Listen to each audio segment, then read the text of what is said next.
మొత్తానికైతే తెలంగాణలో ఏం నడుస్తుందంటే రేవంత్ రెడ్డి నిరంకుశత్వం నడుస్తుందని చెప్పుకోవచ్చు.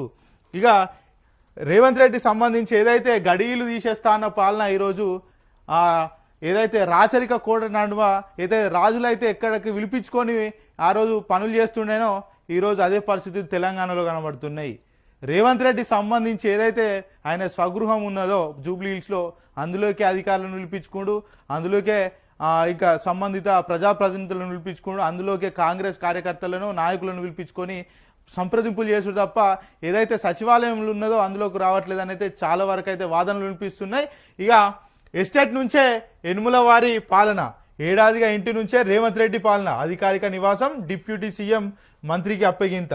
ఏదైతే గత ముఖ్యమంత్రికి సంబంధించి గత ముఖ్యమంత్రి అదే సీఎం అంటే గత ముఖ్యమంత్రి ఏదైతే కేసీఆర్ ఉన్నారో ఏదైతే ప్రజాపాలనకు సంబంధించి ఇప్పుడు ఉన్నటువంటి ప్రజాపాలన అప్పుడు ప్రగతి భవన్ ఏదైతుందో అందులో కేవలం బట్టి విక్రమార్కతో పాటు మంత్రి సీతక్కకు అక్కడ అధికారిక నివాసం ఏర్పాటు చేసి ఆ ప్రజాపాలనకు దూరంగా అక్కడ మన జూబ్లీ హిల్స్లోనే ఆయన సొంతింట్లో ఉండి ఇలాంటి పాలన కొనసాగిస్తున్నాడు.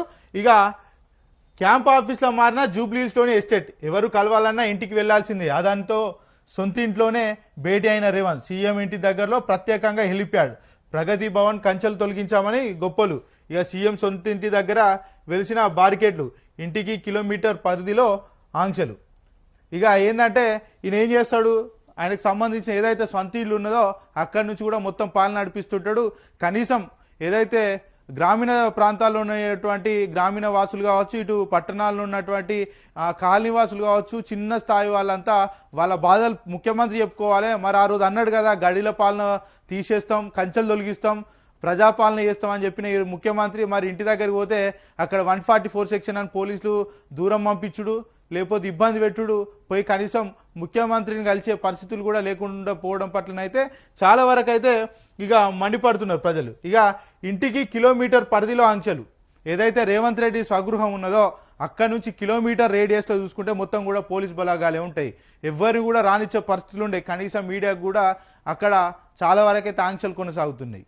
సో గతంలో వైఆర్టీవీ సంబంధించి మేము వెళ్ళినప్పుడు కూడా మమ్మల్ని పోలీసులు బ్యాగ్ తీసుకునే ప్రయత్నం చేసిరు, మా యొక్క వెహికల్ స్వాధీనం చేసుకునే ప్రయత్నం చేసిరు. అంటే ఇక రాచరిక పోకడ అనేది ఏ మొత్తంలో ఉన్నదనేది మనకు అర్థమైన పరిస్థితులు ఆ రోజు. కనీసం మీడియా కూడా అక్కడికి అంటే ఇంట్లో కాదు, ఇంటికి ఒక 500 మీటర్ల దూరంలోపే ఆపిన పరిస్థితి ఆ రోజు కనబడింది.